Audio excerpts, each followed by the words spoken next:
All right, we're live. I don't have my intro because I quit paying for the StreamYard. It's a good value, but I'm cutting corners. So thanks to everybody for joining us here with no intro. I am going to put a link up at the bottom here, a little banner that says thanks to our Patreon subscribers, our channel members, people that subscribe to what we do. Clover Tech also has a Patreon and channel members. Tony, do you have channel members on YouTube? No, I don't. Okay, but you've got the um, Eventbrite, and people can Yep. subscribe over on PayPal. He's got a link on the Diversity Shoot website, which is there's a link in the description. So it's diversityshoot.com. So anyway, we get together every Saturday. We attempt to answer gun questions. The idea is to come together with some. Well, we're all kind of old, and we've all been around guns our whole lives, different levels. And different intensities over the years. So we try to bring an old person's experience from three different ways to some questions that show up over at askgunquestions.com.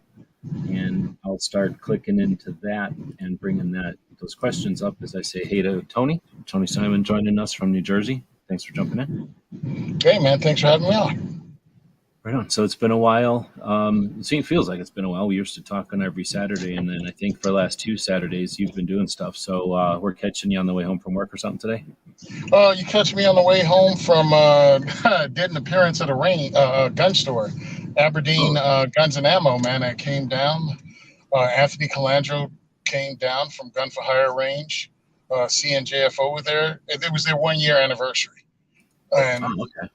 and they invited me down, so I came down, and we had food, music, and it was just celebrating a New Jersey gun store, because they opened up just as the Bruin decision came through. So carry became legal in Jersey. And the guy was like, the Bruin decision came down as soon as I got my FFL. He was like, when I had to order my firearms, it went from 50-50, handguns to long guns, to uh, 85-15, just handguns. It was like immediately everybody hit my shop and just started buying handguns. No one was interested in the rifle. It sounds like somebody that gets out of their training just after 9/11 immediately gets on a plane and gets into it. Yeah, man. So, yeah, he said it's been a heck of a year, and it was really cool to be able to celebrate with someone who's having success. You know what I mean? Right on. All right. Well, thanks for jumping in. And then Clover is joining us from Texas. And what do you got going on over on your neck of the woods? I got anything. We didn't talk about it last week, but made a gun purchase last week. Had to go to the gun shop and pick up one, and scored a pretty good deal on a very early Remington 1100. So was happy about that. Yeah, I was jealous. I saw that, bro. Yeah. Oh, you're talking about that shotgun. Mm-hmm. I don't know why I was thinking something else when you said 1100. It took me a while. It must be that out of it that it took me a while to narrow in on what 1100 is. Probably one of my favorite guns growing up too. Yeah. Oh yeah. Yeah, it was an old one. I mean, it was one when they were making good guns. That was a Yeah, pretty that's decent video. I don't usually watch your videos like that because we're looking at each other's toys or whatever. But you did a pretty decent job of explaining how you go about aging it without necessarily having a book or something to just Yeah. cheat and get right to it with the serial Well, I numbers. went as far as I could without Logan, and then I had to employ the help of Logan, and with his help, it's got a weird stamp, like it didn't get stamped good, which I'm sure that happens, with mass production and stuff, and so we can narrow it down to 2 years, 67 or 68, according to the partial stamp that's on there. So that's close enough for me. It's pre-Gun Control Act, and that's one of the coolest things to me, is it being pre-Gun Control Act.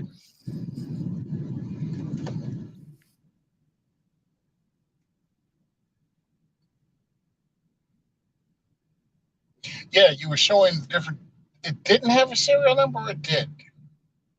It does, but pre-Gun Control Act, it did not have a prefix. They did not have a prefix to the Okay. serial number. Yeah. Yeah, I remember. I mean, I watched the video actually, and Yeah.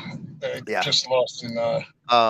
If you have screw-in chokes, it's roughly an 86 or newer. If you have no prefix in front of the serial number, it's a 68 or older, because Gun Control Act was October of 68, of course. And then, so my problem, I knew right away that basically what it was. But then, you know, that far, 63 is when they started making them. So I knew it was 63 to 68. But then I couldn't find any actual, there's a 2-letter code that should be on the barrel next to the receiver. And all I had was like a partial, like the bottom half of it got cut off or didn't stamp well because they were stamping on a curve and maybe the die was tilted or some weird something, you know, or the stamp. And so anyway, I hit up Logan and he's like, "It's supposed to be over there." And I'm like, "Dude, I don't see it." And he's like, "Well, take the handguard off and it'll look real good." And I took the handguard off and that's where you can see the partial. And he's like, "Well, out of the letters it can be, right? Like if you take the alphabet, you cut half of them. You know I'm what I'm talking saying?" about high caliber history. Yeah. If you take the alphabet, you cut half of it off. Only certain letters look the same, right? Like half of a T doesn't look the same as half of an O, for example, and that sort of stuff. So we were able to narrow it down that to be either 67 or early 68. Obviously, early 68 because October would have been Gun Control Act. Yeah, probably a different company wouldn't even have bothered, but for inventory control or for sales to government or something, they've probably been putting serial numbers on for a while with Remington. Yeah, Remington was known to do serial numbers pretty much since the start, and it was inventory control and that sort of stuff. So their use, internal use, and warranty, right, and things of that nature. I'm sure. Yeah, exactly. When you got a big enough company, Yeah. you want to know for your own quality control or whatever. Yeah. Yep. All right. So with that, let's do. All right, I'm clicking the wrong button. We do have a couple of questions that have come in. This one's from last month. What's the panel's thoughts on red dots on a revolver? Good idea or sacrilege? I don't know if we did this one already, but we're doing it again. I don't know, but I'll go red dot all things. There's nothing sacrilege about it. I mean, heck, I've seen a red dot on a black powder Walker replica, Colt Walker replica, because the guy's eyes are going. And he was like, I don't see as well as I used to, and trying to pick up that front sight, not as easy. So he adjusted it, rigged up a red dot to go on an actual black powder single action revolver. I've been watching people and actually had this discussion today with someone at the gun shop I was at. He said he's not ready for the, he says he still feels iron sights are, the way to go. He was like, can you help me out understanding what's the big deal about red dots? And we actually had that discussion about what the big deal is about, how it helps you shoot better. It helps you see how do I put this? It makes aiming easier. How's that? It makes aiming easier. You can see through it, and it allows you to be target focused. Put that on the thing you want to hit, and if you do everything else right, you'll hit the target. Much easier. It's quicker to learn. And the downsides have pretty much, as the technology matured, have become less and less. But that's just my, I've changed my mind on it because I was like, hey, you should learn iron sights. You should learn iron sights. And now that I'm introducing people to firearms and that you want them to enjoy it quickly, having success by put the dot on the target and pull the trigger and they hit it, that encourages them to keep doing it. So I've changed my mind from it's necessary for iron sights to it's up to you, but red dots are a lot easier, and especially the price has gone down too.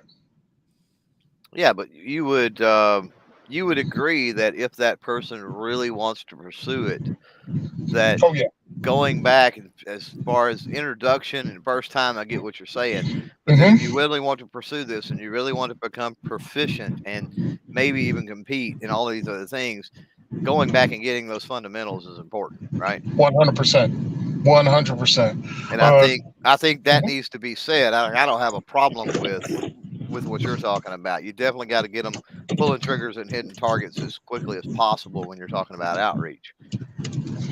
Yeah, but 100% with you. Yes, you really need to learn to do the thing. Do the thing with the thing, the thing.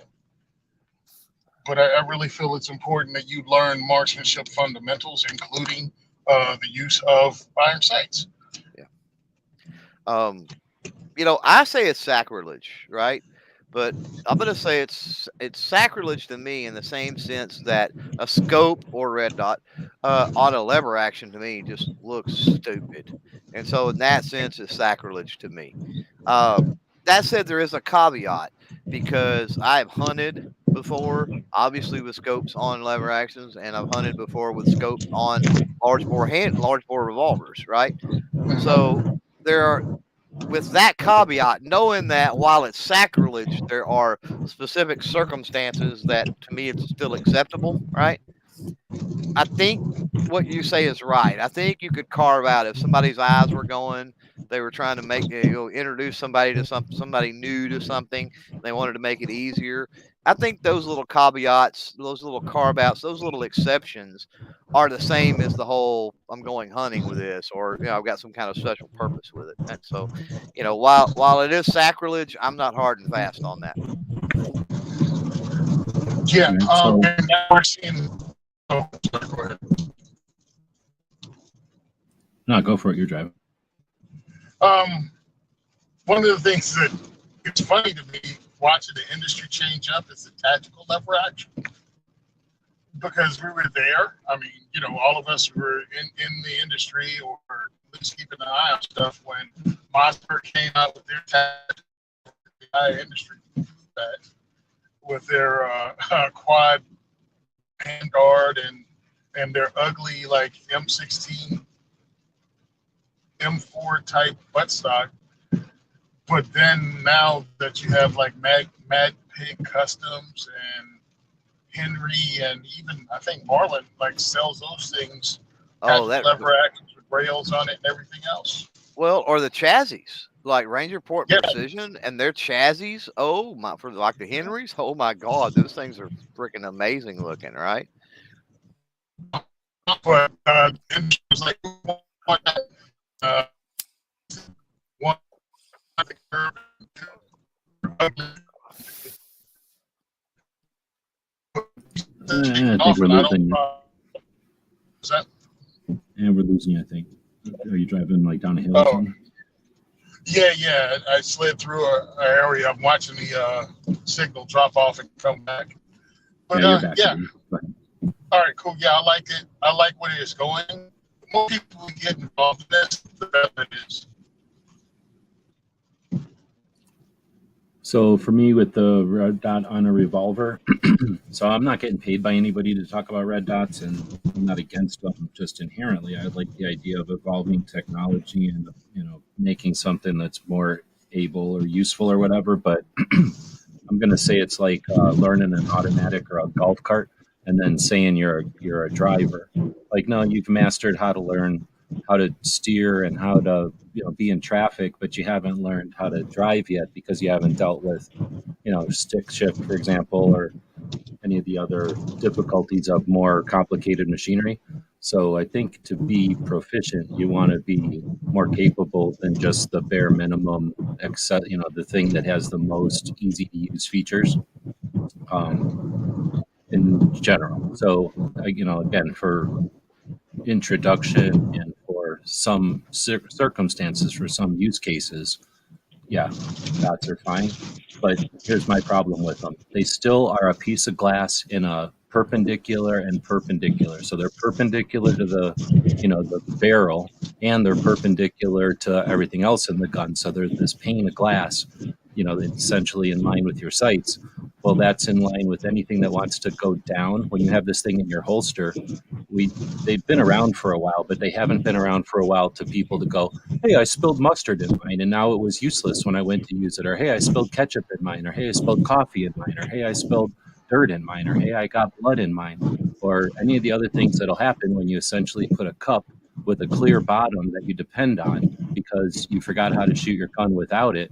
Or once it's obscured, there's nothing you can do because you can't take it off your gun, and now you can't even see down the top. And that's one issue when it's obscured, and nobody wants to talk about when you fill it with blood or mud or sweat or dirt or any of the other things I mentioned. But then the other part of it is it's a big tab on the top of your slide. And back in the day, people would give each other grief over suppressor sights because if they would take a slide out of commission. I'm going to mute you, Tony, just because we're hitting a mic or something. So maybe I did. Maybe I didn't. I was trying to mute you, Tony. There he goes. So I think that that's something that nobody talks about when they're talking about the good parts of red dots. And I'm not taking away from the good parts, but they can take your slide out of commission, out of battery, and that's super important on a semi. Nobody talks about it, and they can get obscured. And until they create a hologram that's just inside of a ring, that'll eliminate the getting dirty part. I don't know when that'll happen. And then until it can just be wings or something, I still think that it's got the issue of, that you're creating an L-shaped lever to get in, to get caught on stuff. So, we melt guns so that they're easier to draw. And then we put this big lever on the slide. So on a revolver, my issue would be, since that's what we're talking about, because it's a big piece of glass, revolvers spew filth all over the place. Where they're known for that. We complain about it sometimes. But I'd be concerned about just that thing getting all filthy on a revolver after a few shots. And now, not just is it filthy, but it's super hard to clean that garbage off. That's hot gases that are usually burning themselves onto whatever surface they hit. So some of it'll just be accumulation, but some of it'll be melting the glass or melting. It just seems like it's hot flakes of unburnt powder a lot of times and stuff. And so what's that doing to the glass, and more importantly, the coating on the glass, right? And then when you go to clean it, what are your solvents in order to get that crap off doing to the glass as well, right? Is it even possible, right? It's not made. Yeah. So I mean, it sounds good, and people that are getting them free or cheap, I get it, but I just don't think they're miracles. Right, not optimal. Because we had ghost rings back in the day. Remember, let's bring old fashioned stuff. There's ghost rings. So for a while, they were putting them on shotguns was the coolest thing. They must have put ghost rings on 1911s and revolvers for competition shooting. I'm guessing. But what happened is, I'm assuming, they kept getting in the way of everything. They kept getting broken off or getting in the way, and everybody was like, "It's not worth it for this. They're not that accurate." Well, ghost rings are really no different than an aperture style target sight setup. Yeah, essentially, it's just like a little wedding ring on the front, or maybe a big ball bearing on the front, and then you just a very quick sight, almost like an excess sight, almost. Mm-hmm. Yeah. Except an old-fashioned version of it. So, like I say, those existed, and I'm sure that's for old people back in the day, or people that needed glasses couldn't buy them. They'd get something like that, and they could hit the side of a barn with it. But anyway, I'm ranting. But so I'm going to say not so much sacrilege. I just don't think it's tactically a good idea. And I don't like the idea of, I'm a great driver, but I have to drive an automatic. Like I can't drive a forklift or, any kind of construction equipment. I can't drive, anything that requires any kind of clutch, or even a motorcycle for that matter, because I need it to be an automatic. Like, that's just limiting yourself when most of the firearms out there don't have that little dot on it, electronic dot that, we don't talk about batteries because the battery life is pretty good. But, when we don't talk about that stuff, it's a heck of a lot of guns out there that you can't pick up and use if you're not, or at least comfortably or with confidence. But then again, who cares? Like, who cares if you can't pick up every gun confidently and be able to shoot it? Most people don't ever have to do that. I just like the idea of, not limiting myself to that. I don't know if that's important or not. That was part of the conversation, because again, I was right with you guys. You know what I mean? Like, no, like a hard no, and I eased up on that. But yeah, you have, in my opinion, again, just like you said, to call yourself a shootist, to call yourself a proficient handgunner or shooter, you're gonna have to be able to use iron sights, man. But let's go ahead and call it out. You also have to be able to run different guns, not just call yourself. Yeah, I'm a gun guy, but the only thing I know how to operate is an AR-15 and a Glock. It's like everything else is too complicated, or what do they like saying? Obsolete.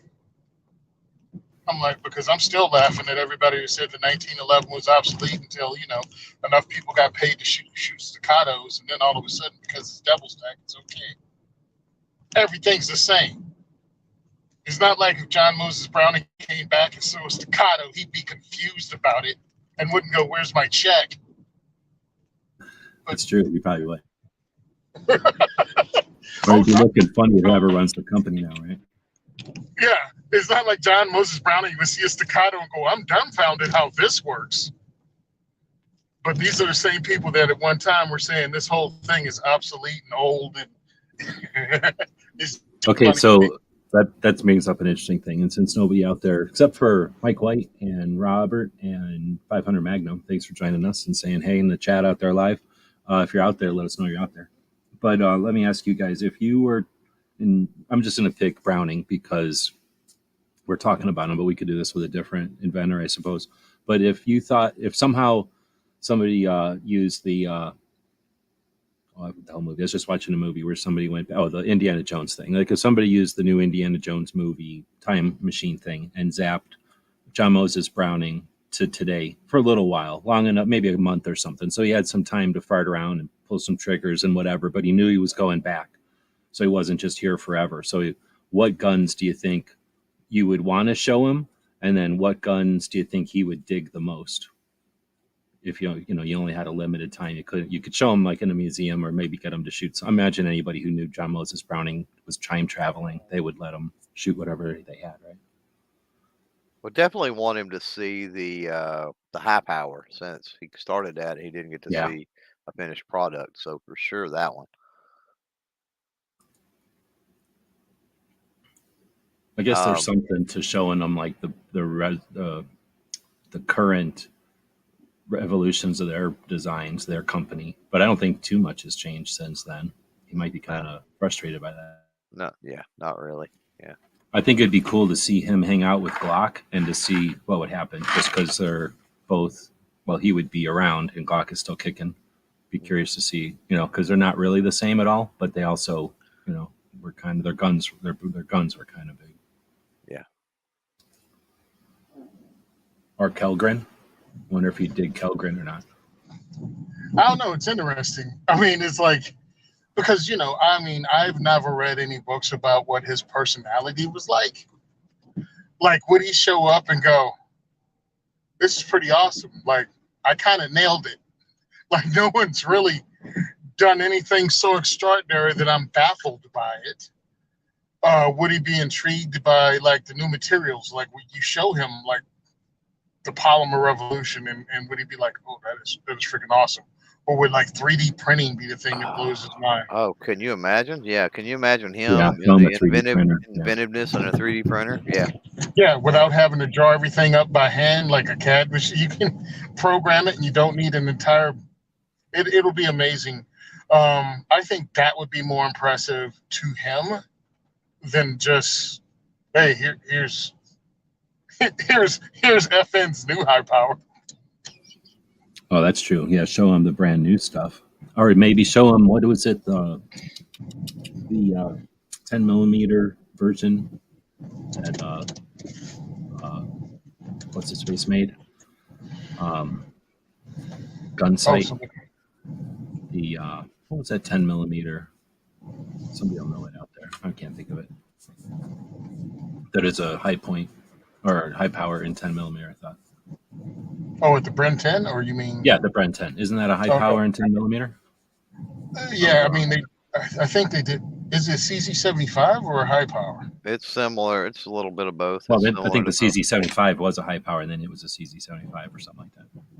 But yeah, I mean, it's not like you couldn't see the foundation. Yeah. Looking at either one. But I think an M16 and AK-47 might intrigue him because he was all about operation and stuff, and then he wasn't unaware that his guns were massively popular. And I know that when you talk about his like personality and stuff, it's hard to know because I haven't read anything like his words or anything either, or movies. But when you think about, he had issues with Winchester, so he went to FN. And then when he had issues with FN, he goes to Colt. So he was willing to know that his shit was worth something and that if they didn't want to play his game, he'd go somewhere that would play his game. And I know from being in his town, Ogden, Utah, where he grew up and did his stuff, or at least where he did his stuff, he did I think it was like he started a factory and then World War I happened, he created a bunch of machine guns and then the 1911 and then here's that factory. and then I think it was a whole bunch of guns, and then he invented the 1911, and then he moved to the even bigger factory that's like 7 stories tall, first elevator in Utah and stuff.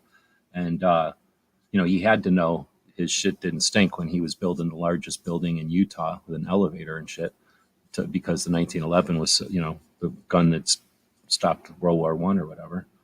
But so I don't know. I think he would understand his value, his worth, but I don't know if because he's also super religious, and he was, from what I understand, his house wasn't, it was big, but it wasn't fancy. So I don't think he'd be, spending his money like crazy or nothing. So he might just be interested in being like a nerd to some of the inventors now, or sitting out on a range and kind of poking around at taking guns apart and stuff like that.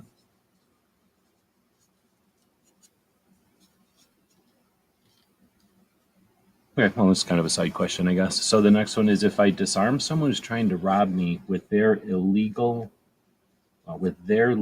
personal firearms. Okay, I'm going to try to read this again. If I disarm someone who's trying to rob me with their legal personal firearm, could I keep said firearm? It's a real question, so we'll answer it.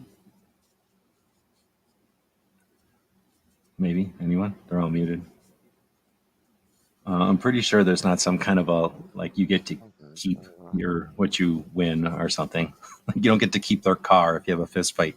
That would be nice, but do you get to keep their woman if you have a fight? Do you get to keep their lady? Right. It's not the old days. Not Conan. You don't just take stuff out of their pocket. I need to hear the lamentations of their women. Yeah, no. Be kind of like racing for pinks or something, almost. Yeah, exactly. We're going to both draw, and then whoever wins keeps the other one's gun. No, it doesn't work.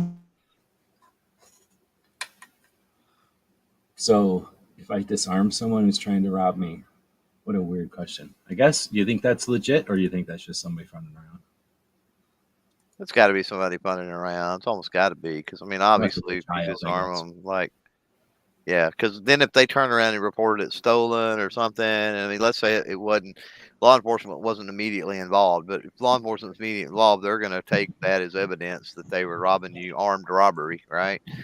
And then even if it wasn't, let's say it was a steal, that person is likely, if it was legal, that person is probably not going to just let that slide. They're probably going to go say, hey, it was stolen or something, and here's a whole big mess. So.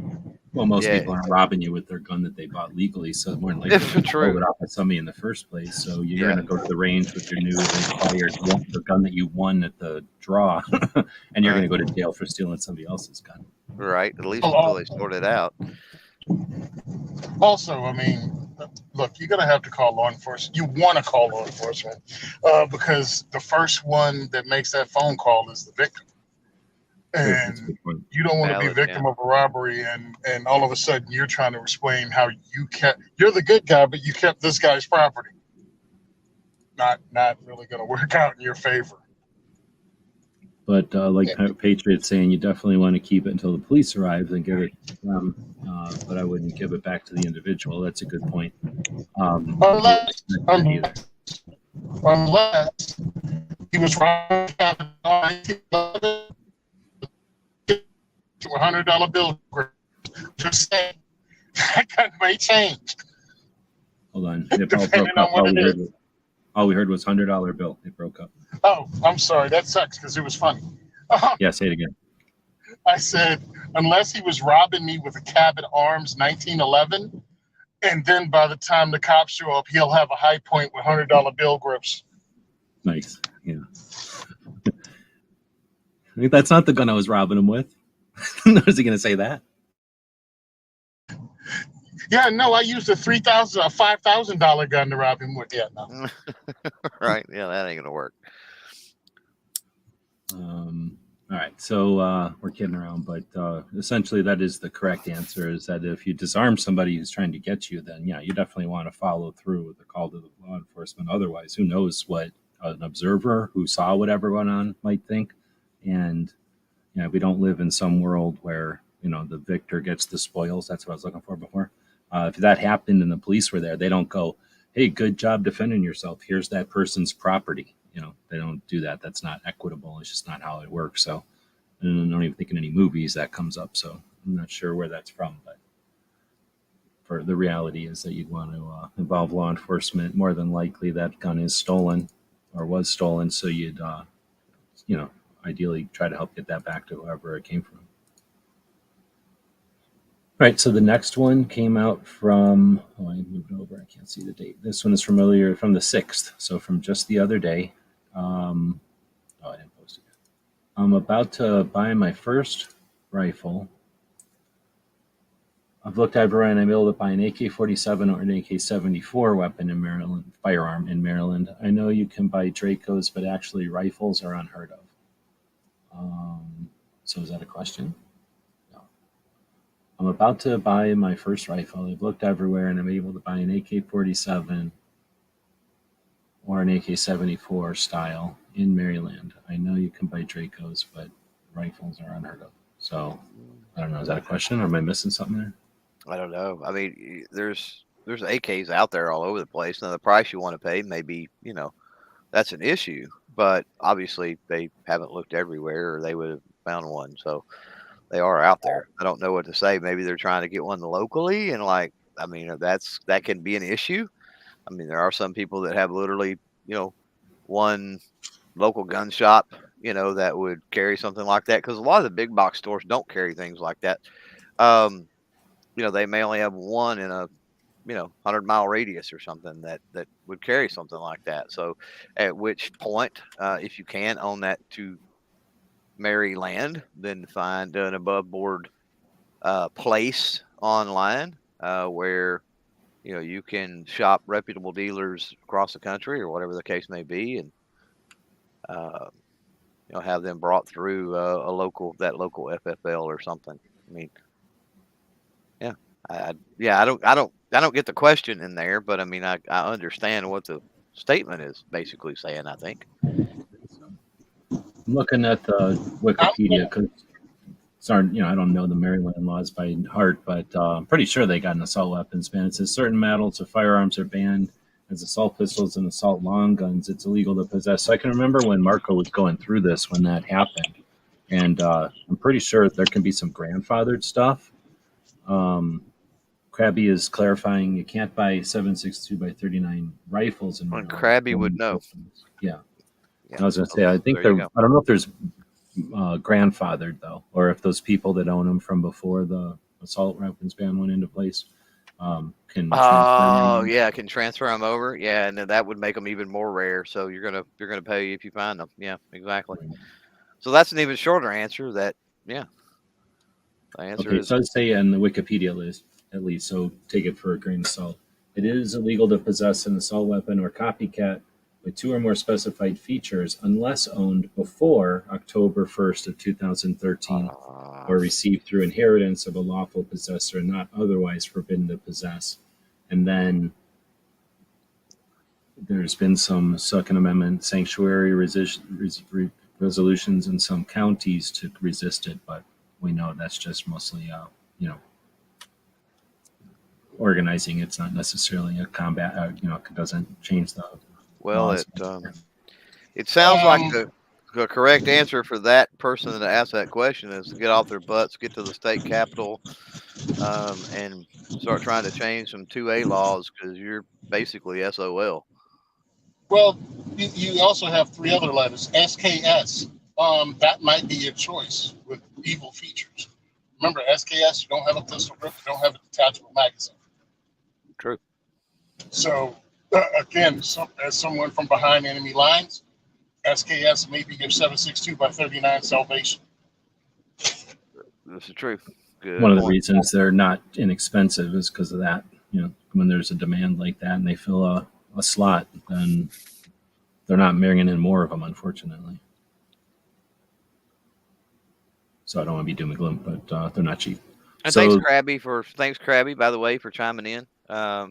Really helps, especially when we're dealing with specific state issues. When there's folks out there in that state, they can give us an accurate representation of what's going on. And then he posted some Maryland legal firearms from AtlanticFirearms.com. They have a list of legal guns in Maryland. Yeah, you don't even have the option. I don't know what where that falls with their version of the AWB, but even if you were to go with a 7.62 pistol, we're dealing with the pistol brace issue right now, right? So, there's no chance in even being able to brace that or anything. And I don't know what would be entailed with taking a pistol and then trying to go rifle with it, longer barrel, but I would think that would, on the AK platform, that seems like a bit of a nightmare to try to go through. That is not let me grab some wrenches and do it. That's let Right. me learn a whole new skill set and acquire Yeah, that's not a what I'm saying. type of thing. Yeah, it's not an AR. An AR pistol to an AR rifle is a barrel and a different Well, upper and tube, you and you're can done. you can interface all the pieces on an AR pistol, but it doesn't mean you get everything set up right and tuned, and the buffer's the right weight and everything's the right size diameters, because you got to kind of tune an AR. But yeah, you can fit everything together a lot easier on an AR.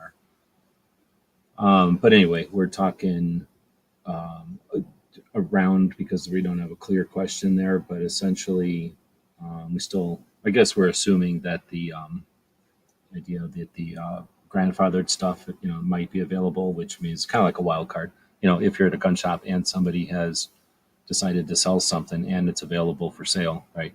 There's that. But what you can expect at every gun shop is going to be that they're not going to have most of this stuff because they can't bring in new stuff.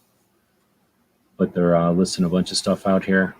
I don't know if Robert's there or if he's just listing stuff, like SOCOM and Benelli R1. So that's a rifle. Browning Bar Mark III.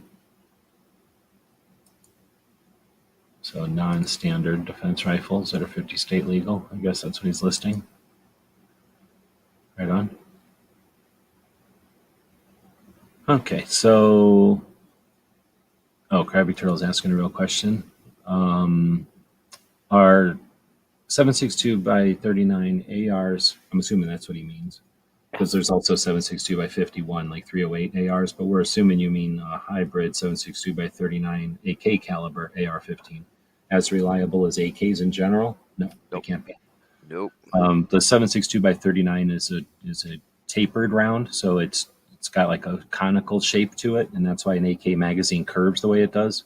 And an AR magazine, they're a little bit of a tight, slight taper a little bit, and but your magazine barely has an angle at the bottom. It's a straight walled magazine. So mainly you've got the mag well thing you call in front of the trigger, the mag well that you shove an AR mag into, and on a 20 round or a 30 round AR mag, it kind of just slides right in. But if you think of an AK mag, which has a kind of a lug in the front, and you rock it into a place that clicks over by the trigger guard, that magazine, which is designed to rock into a really weird open magwell, now has to be kind of re-engineered to shove up into the magwell, and that's where you run into trouble. So the original Colt ones were notorious for being horrible. They would get smell pumpkins all the time. They couldn't feed good, but they're getting better with better geometry, and I'm assuming different what do you call that thing? The what do you call that thing that floats up and down in the magazine? Can't think of it right now. The follower. Yeah, they change the angles of the followers, and just a slight fiddle with the follower changes all the rounds, and then and then ramps and things can be changed, but for the most part, it's just and it's then you start talking about a tapered round in the chamber, and a bi-metal or whatever, the steel is designed to expand and contract or whatever and eject in an AK, and sometimes that can be an issue, not as much, but sometimes it can be an issue with the way that the AR chamber is, but I haven't heard too much of that. It's usually feeding issues. All right, so I have a couple. Living in Jersey helped me out in this way only. The only problem you have with the feeding is when the thing starts to curve. If you're limited to 10-round magazines like we are, that problem's gone, because it doesn't start to curve until you get to 15-round magazines. Right, or it doesn't curve, or it doesn't curve enough to start causing an issue anyway. Yeah, actually, it's just a straight mag. Well, the problem So is having that magazine that's strong enough to shove those rounds up, but then not be so strong that it doesn't even let the action happen. So yeah, when there's only 10 rounds, that's achievable. yep. You can have it push, but not push so hard that the mag don't work or the gun don't work. The other thing is the primers themselves. You need an extended firing pin. It can't use just the same one. So I Oh, it actually got needs a mine from Bear beefier Creek. pin. That makes sense. Yeah, I got mine from Bear Creek Arsenal. They sent me a 10.5 inch and I got a 16 inch. And I had problems with one of them. I can't remember which. I actually have to read my stuff. But I had to send it back and they put in the extended firing pin and it worked. But it's not, I mean, you mess with something that was made to work in it. So no, it's not as dependable as some AKs. They were built ground up to take that. And also another thing around the steel cartridges is brass. I mean, it's more expensive, but it work, and they're out there. So if you have to make an AR work, there's things you have to do to make sure it runs until you get to know it better. Most AKs you can just program it over 7.62 by 39. I only got them because I was trained for my own ammo, and at that time, before they did the ban on 7.62 by 39 out of Russia, it was cheap. It was less. It was worth the effort on my part. The difference between the price of 5.56 and 7.62 by 39.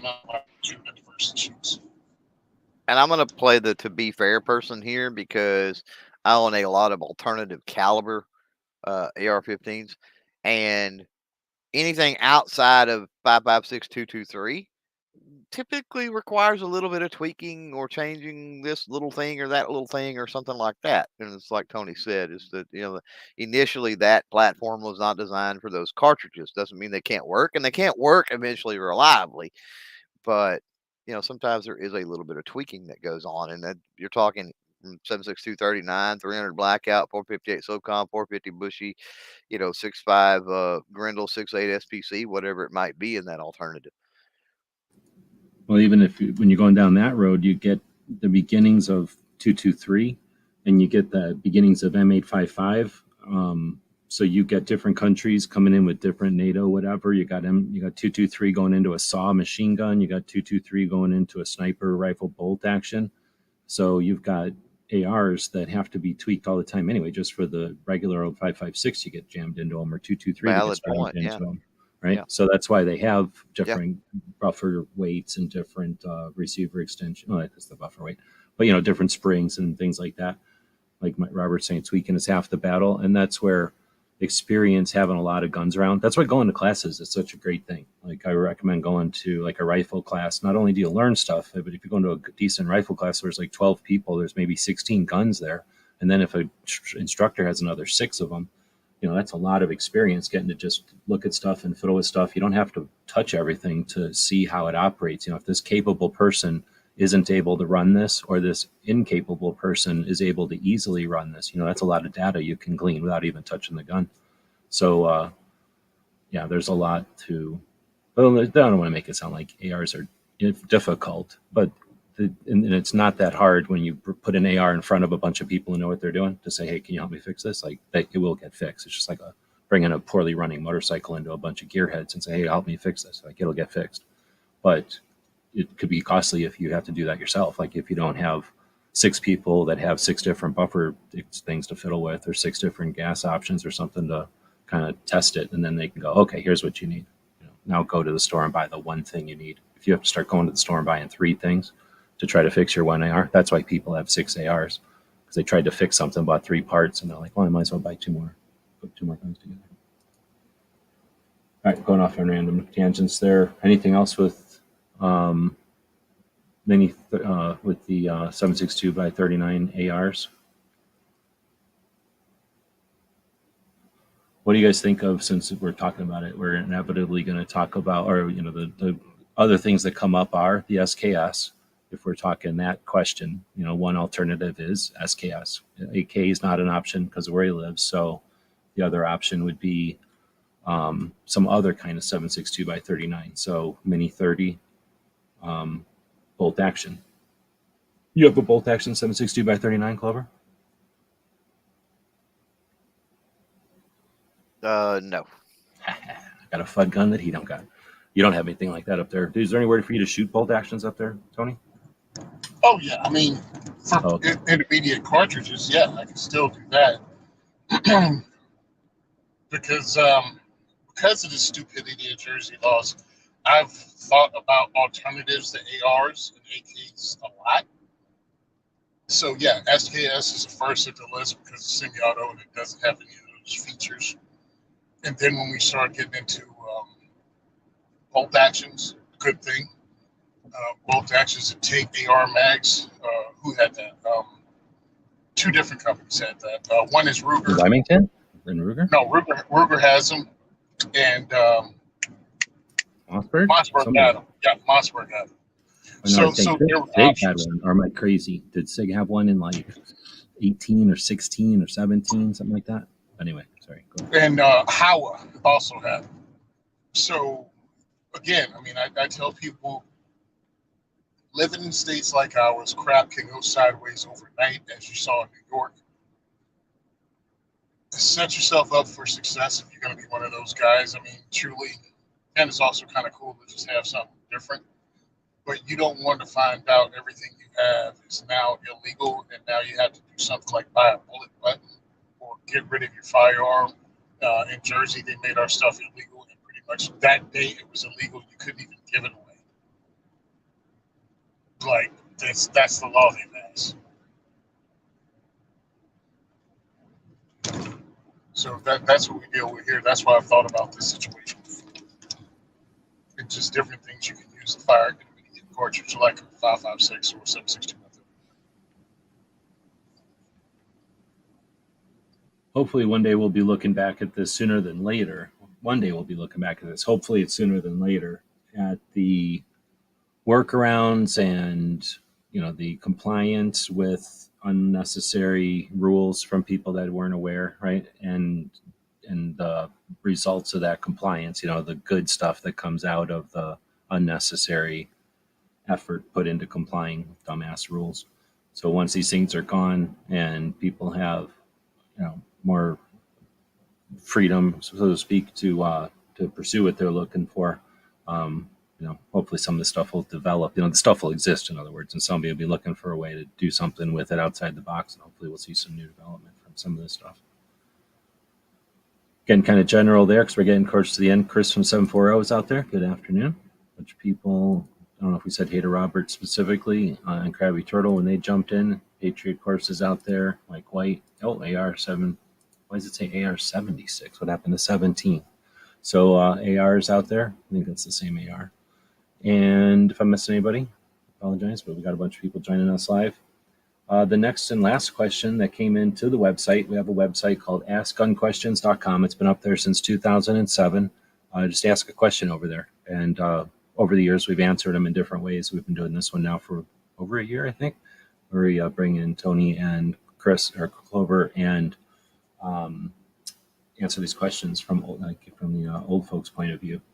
And from different parts of the country. I'm out here in Arizona. Clover's in Texas. Tony's in New Jersey. And, you know, we've been doing different things with our gun journey over the years. So you get some experience. Now, this is an interesting one. I don't know nothing about this one, but it kind of goes along with what we've been talking about. Do you guys know what a CZ600 is? I should say CZ600 Trail, I guess. Is that a shotgun? You did? Okay. Is that a shotgun? Oh, no. Sorry. It looks like a chassis rifle. I don't know what to call these things. I'm opening it up on the screen here so you can see. Yeah, it's basically their version of the Savage Stealth or the Ruger Precision. Okay. This kind of gun. So I'm not a big fan of these only because they look goofy to me and I don't like rifles. So what's the deal? Somebody know about this? Oh, it's in 7.62. Was that the cross? Like the SIG cross and stuff like that? I don't know.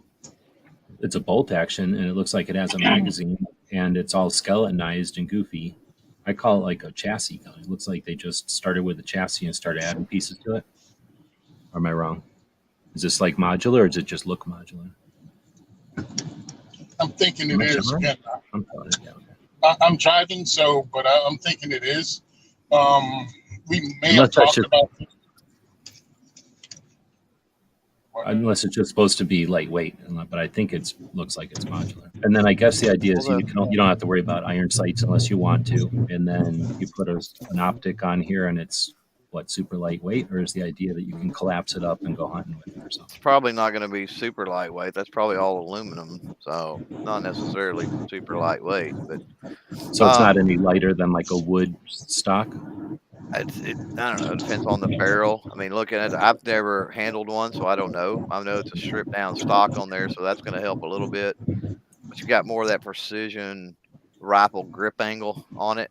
Yeah. The question is, how far does it shoot? Well, you're limited by it has nothing to do with this rifle, and that's the misconception is they'll make something like this, and people go, "Oh, it's a sniper rifle, and I can shoot 1,500 meters or some kind of crap," and it's like it's still chambered in 223 or 7.62 39. That's the only two offerings. Now, if they had one in a 6.5 Creed or a 308 or a 300 Win Mag, different story.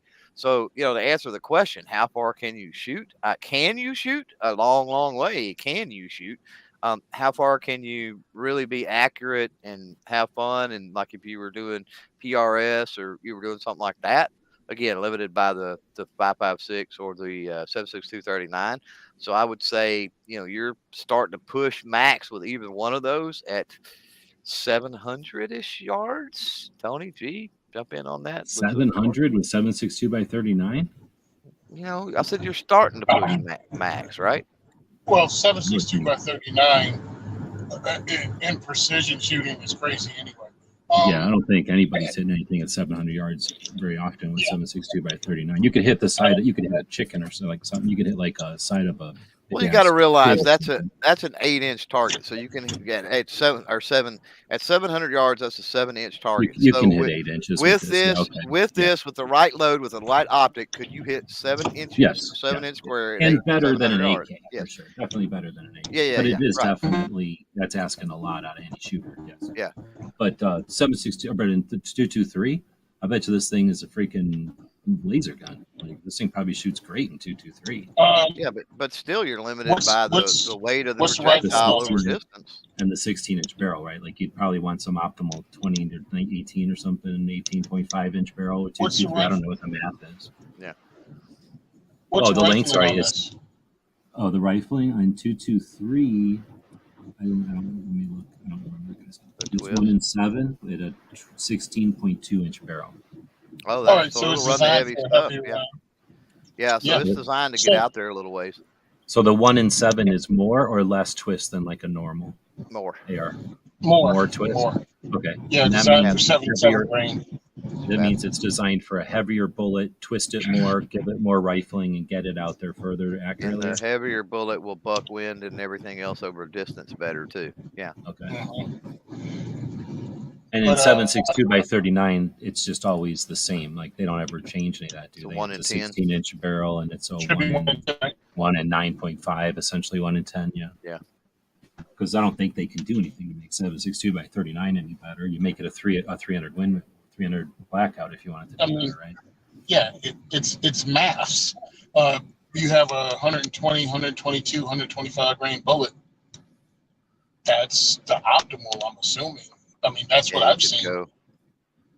You could go 300 blackout with like a 1-in-12, and that would get you a little more mass at probably about the same distance as the 223.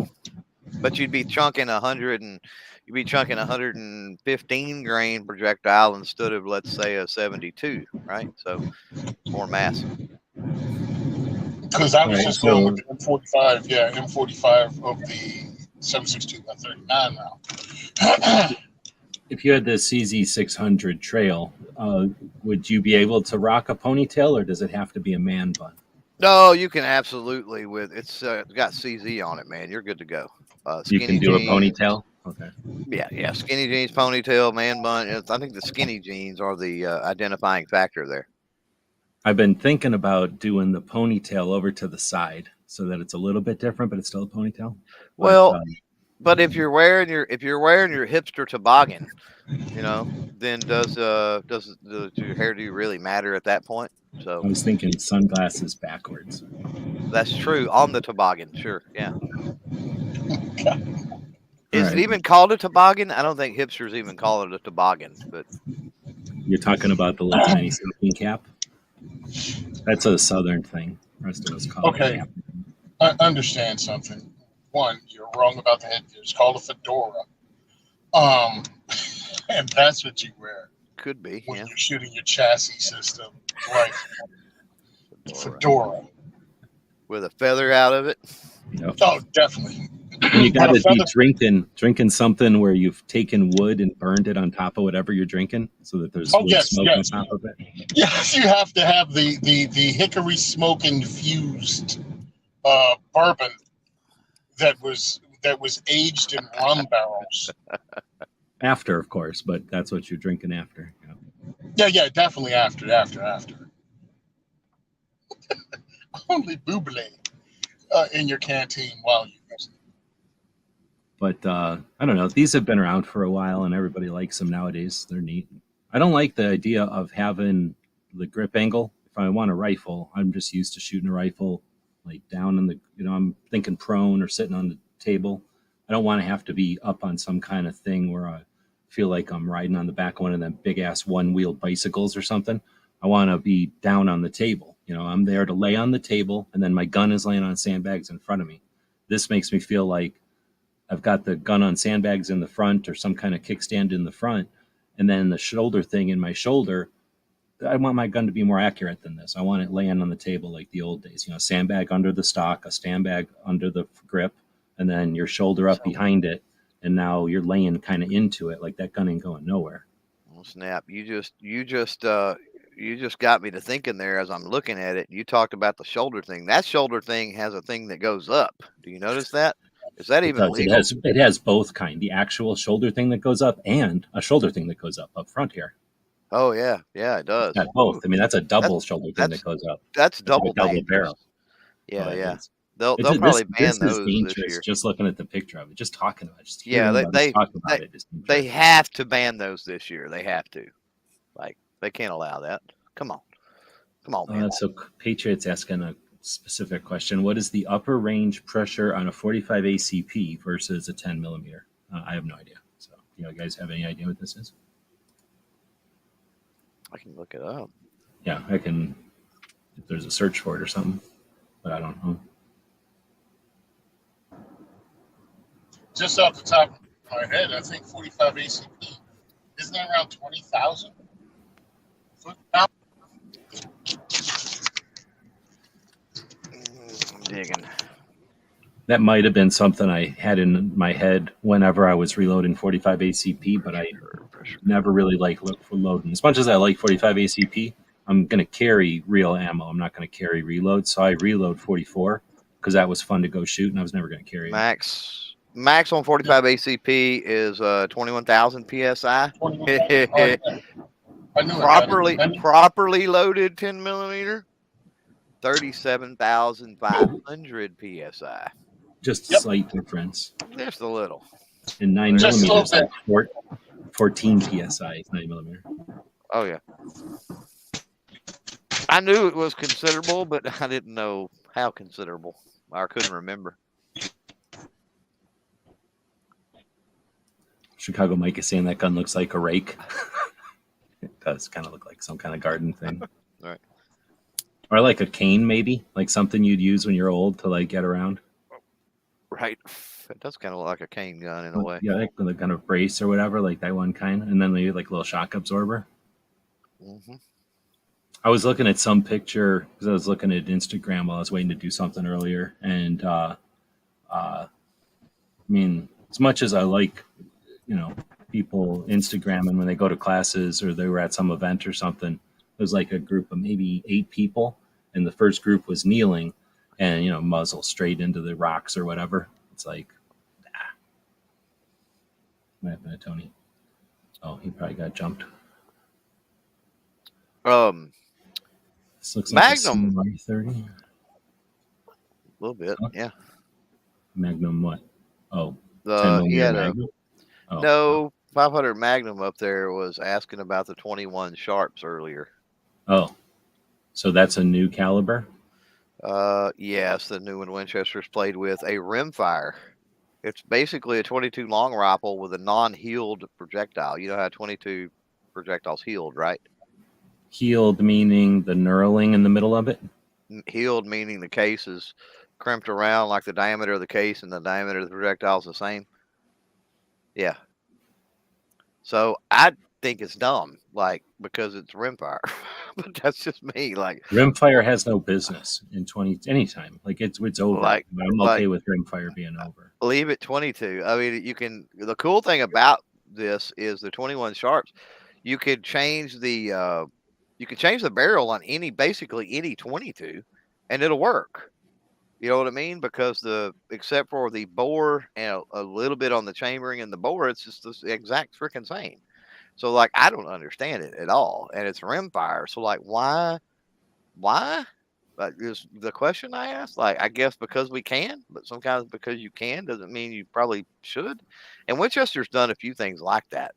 The 6.8 Western, for example, and some of the other things that they've done recently, just playing around. I just don't see it catching on. I don't see a place for it. I mean, 22 long rifles is basically the exact same freaking thing, and it's everywhere. It's been around forever. There's firearms chambered in it all over the freaking place. It's cheap to buy.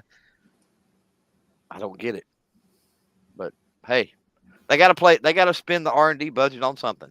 I'll say that. That's the good thing I'll say about it. So at least they're playing around with stuff, I guess.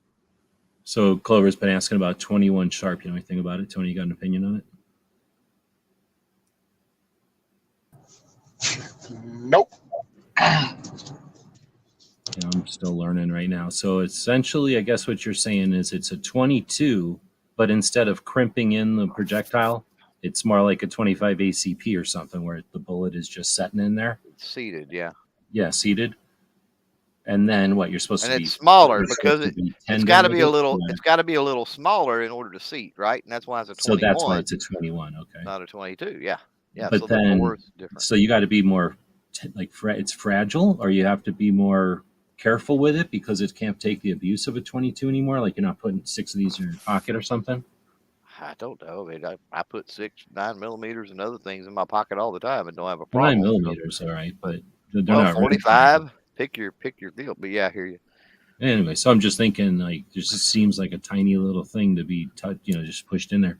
But I mean, if they'd Yeah, I have don't done that get it. with like a Magnum, if they'd have did something with like a 22 Magnum and went with like something 21 to maybe get a little more velocity out of it or to do something. have you heard weird of the issue with like what happens if you put this into a 22 LR or not 22 LR into this? Like, is there any compatibility issue one way or the other? Yeah, it's that's a 21. So first of all, the bore is smaller. So you can't physically put a 22 LR into this chamber, it won't fit. I don't. That's going to be tough to say. Like that, I don't know. And how many people will go, oh, it just needs to be smashed in there on a rimfire, and then boom. Could be, yeah, it could be. And then bad. the other way around, you put this into a 22 LR, and it's sloppy gonna be by like 0.1.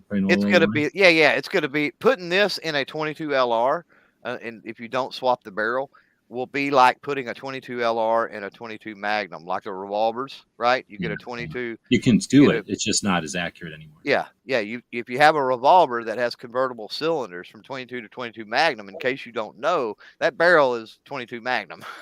And so when you put the 22 long cylinder in there, most of the time it's not as accurate because you've got free bore in there. It just can't be. Yeah. And so you're going to have, if you do that, you would have free bore. So it would work, I think, one way, but it wouldn't work. So again, what's the point? Why would you probably spend more money on ammo for 21 sharp to run in your 22 long when you can just get 22 long? Like, I don't know. I don't get it. It's weird. Yes, it sounds like it might be something where when 20. Go ahead. No, that much more, but at least that made sense. You got something significantly flatter shooting. I'm like, because we talked about it on the other podcast. I'm like, what's the point of this? Like, can they even make sense of it in their literature? You know what I mean? Like, why? The stuff I've read on it, there's no why, right? It's just the stuff I've Uh-huh. looked at on it is simply the like specked out. Like here's what it is compared because it is a 22 long rifle case. It's not some new case, and so it's like here it is compared to the 22 long rifle. You know, here's the pressures, here's the measurements. That's basically all it is. So it's R&D. It's Winchester playing around with stuff. I don't know that we'll ever see the light of day with it on any firearms or even any ammunition being produced. Yeah, because this was a Sammy spec, right? This is what we're talking about. And I'm like, okay. Now, again, I'm not against any of it because I hope 30 Super Carry takes off. You know what I mean? Yeah. If people have options, they're great. But I'm like, okay, why? You gave me a why on the 30 Super Carry, and it's pretty much the same why you go from 9mm to 40. Right. I got it. But there's some kind of why. But here's the deal. Like, at least with that, it's a capable defensive round. It's center fire, so more reliability is there, right? Like, there's, you've got potential capacity, gains. You've got, a little bit reduced recoil with it. So there's things that you can say about 30 Super Carry that with 21 sharps, like I don't know that you can say that. Mm-hmm. Now, I mean, just for half a second, right? I was like, just in my mind, 20 was supposed to be a replacement for 22 LR. For defensive guns and things like that because of the quality control issues you have with some 22 LR ammo. I was like, yeah, it'd be really cool if somebody came out with a centerfire 22 long rifle. Would that be it? If it was a 21 centerfire, but then you get into a whole other issue. I'd be all over that. When you start talking with 22 and you start talking about that 22 case and then being able to get a centerfire primer in there, and then that's why that has been around for so long and it's rimmed. The manufacturing I think would be so tedious with that that I just don't. It would be expensive ammunition. Now the reason I'm saying it is, I mean, just again, this is almost like a thought exercise. It seems with them. And that's where it would be like, okay, yeah, you shrink that sucker down, and now you can use the stuff in 1022 like guns, and it's just more dependable ammo. And now you've gotten rid of one of the reasons we tell people not to use 22 LR for self-defense. Well, you know this as well as I do, Tony, because you've been around the competition world and especially small bore and stuff. When we talk about the issues with 22, right? The biggest issue is, does it go bang because of the priming system, right? The rimfire is most of the issue. But here's the thing. Since Ely has came on the scene, you look at Olympics, you look at national matches, international matches, Olympics, whatever, like the medal winners, the top dogs are shooting Ely ammo, and that stuff never goes click. Unless it's handled improperly or stored improperly, maybe. But like the odds of you getting anything that's Ely brand or Ely primed, because a lot of the other match ammos that are out there in 22, it may be Winchester, it may be whatever Norma, or it may be what's the most recent one I got? Oh, the Federal Punch. So the new Federal Punch, that's Federal's defensive 22 ammo, right? It is Ely primed. Keep that in mind. It's Ely primed, right? So it has that. While it's still rimfire and it still can suffer from maybe the firing pin doesn't strike it hard enough or whatever, assuming that everything is right with the firearm, there's less problems caused by the priming system itself. So, again, why would you even go through the motions of even going center fire with what Federal has done with the Punch and just having Ely to prime everything? I know one thing. I actually had that happen to me last night during the competition. And that SR22, I pulled the trigger again, and it went bang. So that was cool. What ammo was you using? I was using a Gila. And, okay. A Gila. I was using a Gila, super high performance, super, because they double up on their words. It's like super high maximum. Yeah, something like that. But it worked, and I had it was just like click. I'm like, dang, because I got timed heats. You know what I mean? We were doing a police combat shoot, so we only had 20 seconds to do 6 reload 6, and it was my next to the last round, and I had to slap the slide forward, pull that trigger again, because the round you only get to load 6 rounds in the magazine, and you only have those few seconds to get it done, and no alibis. Yeah. So yeah, I totally get it, man. And I didn't know, because we talked about punch, and I didn't know they were really primed. Yeah. But I mean, you're better off getting some Ely, or just getting some Ely match stuff for shooting matches. That's what we did. I mean, it's cheaper. You can get into the Ely match stuff cheaper than you can get punch. And if you practice with something else, only shoot the Ely for matches. What we normally would do is we would practice all year long with something else, and then like the day before the match or the last practice before the match, the first thing we did was redial with Ely. Yep.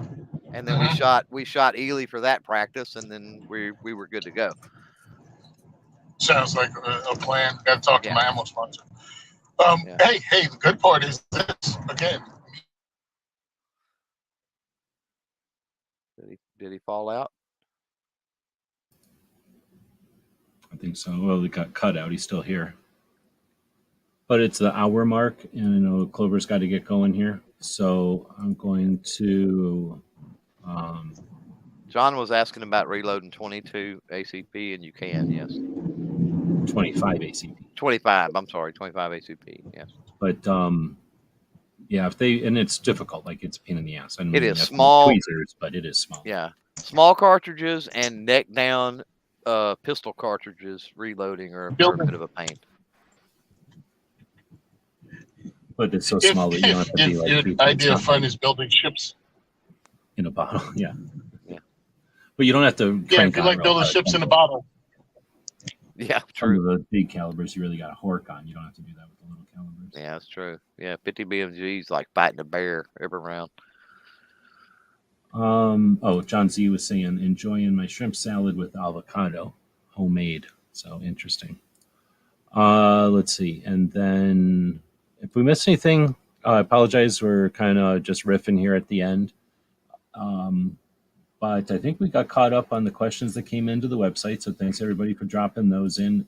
We did well. We have no idea if I don't really have the website directed to this show necessarily. I mean, it kind of does, but it's not like my number one priority to make sure that everything's working there. So never really know if the people that ask the questions are getting the answer, but everybody who shows up to listen to the show or listens to the show in the future, you're getting the answer. So hopefully this has been worth your time.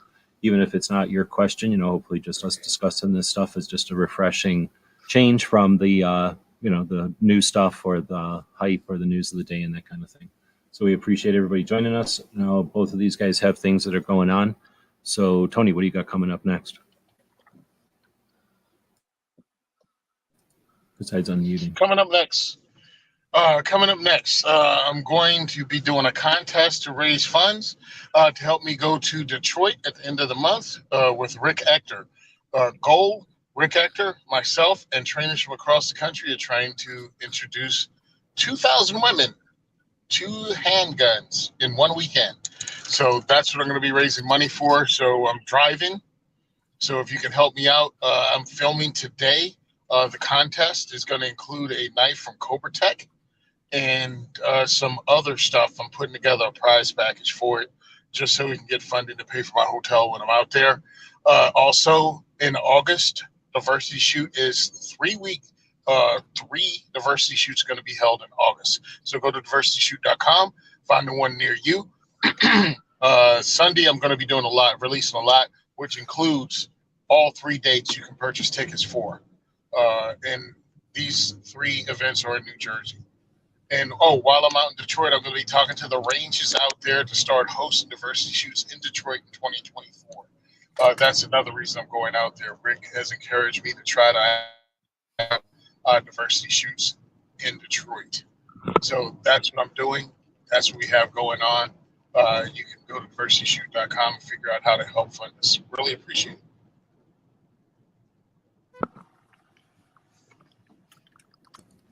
Right on. That's awesome. So then you got to mention Rick's shoot coming up as well, which is a great one. You'd say 2,000 ladies this year, he thinks?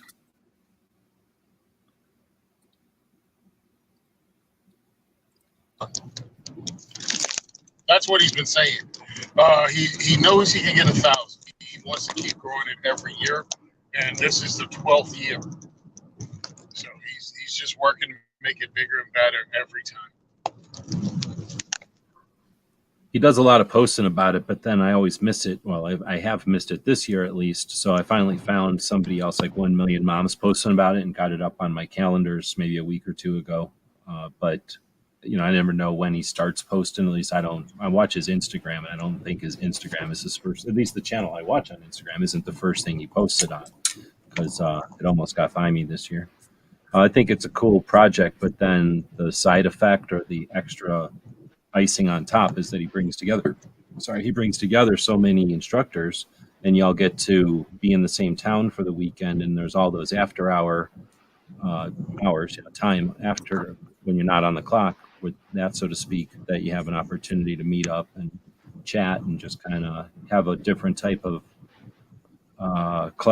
opportunity for collaboration and conversation that you wouldn't have at SHOT Show or something else, where it's kind of nonstop and it's like a whole week of trying to get as much bang for your buck. This is a little more casual, I suspect, just from kind of watching some of the videos from the prior years. Yeah, my whole thing is not only to get in on this, because I think it's amazing, introducing that many ladies into something. I mean, I've done it before here at Family Day in Jersey, introducing people to shotguns in one day. But doing this and also trying to hook up with these instructors to have them come back, because it's Saturday and Sunday they're doing this. And I'm like, if one range can allow me to have a diversity shoot on Friday and another one to have it on Monday, this could be a 4-day training thing, with instructors from across the country. If you can't make the weekend, you can make the Friday one, or you can make the Monday one. You can do a diversity shoot with us and introduce, husbands, wives, whoever can make it on those days, because the Saturday and Sunday are just ladies. So the rest of the family can get in on on Friday or Monday. That's what I'm hoping for. That we can just tie the entire weekend together. Since we have so many trainers, we can have enough at least to hold one event at a range each day. So that's what I'm hoping for. Who knows what'll come about? But I think you have to get out there and you have to talk to people face to face so they can see what I'm talking about with a diversity shoot, because you guys have listened and seen, what we do. But a majority of the people in the firearm industry that have no idea what I've done, how long I've been doing it. So hopefully this takes off in 2024. Plus Rick's thousands of women or hundreds of women being trained. I guess the other side of it is the experience that the instructors get having so many students come through that are at an event like that. So they're not going to be necessarily like the super eager, like I'm going to get all into it and go sign up for a whole day class or an 8-hour class. It's somebody who's like, I'm kind of interested. I'm going to sign up for a 2-hour deal. But yeah, that's got to be a whole level of experience that people, there's no way to get that experience unless you just hang out with something like this. It's huge. Right on. So thank you, Jen. Okay, right. Yeah, definitely, man. I mean, the whole thing, because people make assumptions. Oh, you're going to teach them? No, we're introducing people, breaking the ice, and blowing out some stereotypes or fears that people might have about this right. Like you got to break that first, especially in a culture that has villainized firearms and firearms ownership by citizens. So things like this are good, and I think they're needed, and I think they're pretty effective. Patriot is in the Detroit area, and he's saying you should check out Williams Gun Sight Company. He thinks that they would definitely be interested in helping out, but you'd have to supply the cigars. Oops. So if that's not a problem, that's a lead for you. Williams Gun Sight Company. I'll see if I can't copy that somehow and paste it in your Instagram so you got it. Unless you know that place by heart already. No, I was just pulling in. I'm trying to park real quick. Yeah, man. Yeah, any information you could give me to see people while I'm out there. Again, I think that work a lot better. DJ's heading out. I'm sure other people are heading out. I haven't really been paying I'll attention to suffer the through the numbers. cigars if I have to. I'm sure Tony's got sources for some cigars, or he could have Clover show up with his pipe. So I'll Clover, bring what my you got? cutter. What you got coming up, Clover? Oh, not near as much as Tony. I don't even know what I got coming up, to be honest with you. So, got to start next month getting some things on the schedule for the late season of the podcast. But other than that, it's just the normal video releases. Quite honestly, been working a lot on the Amazon side of things, and so. Well, you can check that out. That's CloverTac Reviews. That things are dropping twice a day over there. Just the little snippet, quick review things like we're doing for Amazon. So you can check that out. As far as the CloverTac goes, though, yeah, just the normal videos. I got one in, like I said, last weekend. I had to go pick it up, the Gerson MC14T. So first video dropped on it. Got something. I got a lot of things I can't talk about with the channel, but something interesting with it potentially coming up in the next week or two. That if it works out, will be super nice, especially considering that if this particular little handgun pans out, it will replace my Beretta 84 in the carry rotation, and then got an NDA on one that should be coming to the local gun shop in the next week or two or three. So there's still things releasing, things happening, things coming up. About all I can say at this point. Right on. Well, glad to hear everybody's kicking and stuff's happening. Although it's at least in this part of the country, super hot and yeah. Broke 100 today for sure here. We're 3 digits today. I think the first 3-digit day this year today. It's impressive. You don't think about it until you have to go outside and just get beat on with the heat, and then you do some stuff and it just wears you out, and you come back in and it just takes them a while to recuperate. It's not the same as the cold. You warm up and you're back at it. With the cold, the heat kind of knocks you down. Yeah, especially when you're out trying to film on the range. I mean, every video during the summer that I try to shoot, it takes me, I can film for maybe 10 or 15 minutes, and then I got to come in, cool off, like get some of the sweat, dry it out or whatever, and then go back out. So it takes, hours and hours to film, unfortunately. But as bad as that may sound to some people about it being the first 3-digit day here of the year, we have started 3-digit days way earlier than this before, and them lasted way longer. So it's not as bad as it could. It's still, even though that sounds bad, it's not as bad as it could be, thankfully. Yeah, I don't know if it's records or not. It's just that it knocks you in the nuts when you're trying to get a whole bunch of stuff done, and then you realize, oh no, I'm not getting that much stuff done today. Yep, that's not happening. But anyway, thanks guys for jumping in. If you want to ask questions throughout the week or whenever, point people over there. We're not asking for any info. There's no emails or nothing. It's not some weird funnel to get your data. It's literally just a Google form. It takes your question. If you want to put a link, almost nobody does, but in case you have a picture or something you want to link to or something as a reference, feel free. And we'll answer them on Saturdays. We'll be back next time. Let's see. I think Clover and I will be back on Tuesday with a coaching conversation as well. You might want to join us there. I'm going to throw a link up or a commercial up for our store. So feel free to grab something from our store, and we'll be back. Pick up later. GearWebsites.com is your source for firearms-based playing cards and books. We also have mugs, shirts, and posters with designs that we've made live. Of course, we have patches. Every Friday is Free Patch Friday. We appreciate your support. Thank you for shopping at GearWebsites.com.